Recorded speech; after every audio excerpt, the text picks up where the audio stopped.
Good day mga parts! At ngayon ay 2026 na. Umikot nga pala ako sa ating isdaan at napansin ko yung ating koi ay nag-drop na ng kanilang mga fry. So in-ready ko na ang ating mga magical na panghuli. So iisayin na natin to mga parts. Isa-isayin na natin. Okay, one. Sana makita, no? One. So pala mga parts pag mga ganitong situation at nakita nyo na nag-drop na yung inyong mga koi, make sure na ihiwalay na natin sila para sila ay mapalaki natin ng maayos. Okay. Napansin ko rin na madumi na din yung ating lagayan sa mamaya mga parts after nating huliin ang mga fry. So lilinisin ko na rin to. Nakita nyo po mga parts yung ginagamit ko na acclimator. So 1.5 lang yan na kinuha ko yung sa head part ng bottle.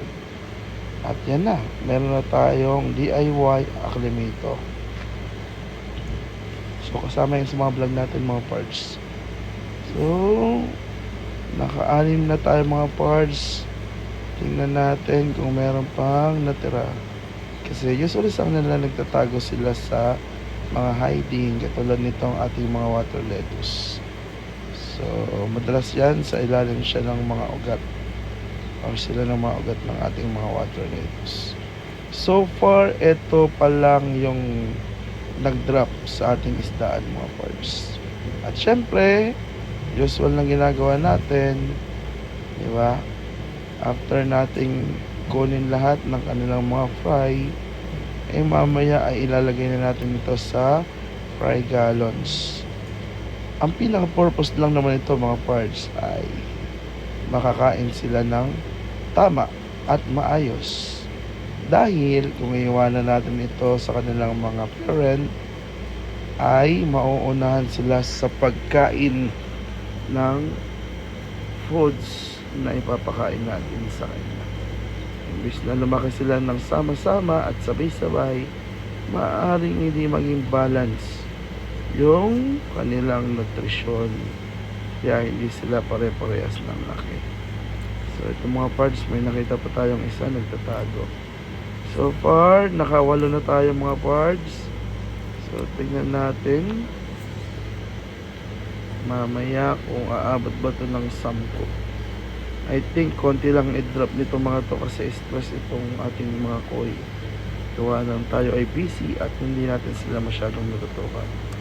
Pero ngayon mga parts, dahil kahit papano ay tapos na ang training natin, makakapag-focus na ulit tayo sa ating isdaan. At sa mga kung kumukuha sa atin ng guppies, huwag kayo mag-alala. Pagpaparami na ulit tayo, magmamas breeding na tayo mga parts. Yun, bali nakawalo tayo mga parts. Diba? Salamat sa tsinelas ng aking kapatid. Okay, so i-acclimate lang natin siya ng kahit siguro mga 10 minutes. At eto na mga parts, yung ating fish kit. Siyempre, kompleto dapat siya. Maglalagay rin tayo ng tagging. Ayan, ilagay natin.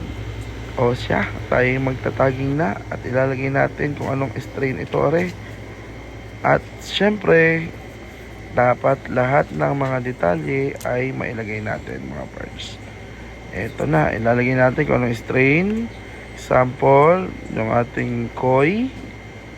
At syempre, kung anong petsa sila pinanganak, anong month, dahil January 01, 08 dahil January 8 ngayon, and 2026 dapat yan. Okay, yan lang mga parts. At syempre lalagay natin yan sa ating wait lang, ito na nasa ating fry gallons. Yun, pwede na mga parts. Yun lang, bye bye. Lagay muna natin.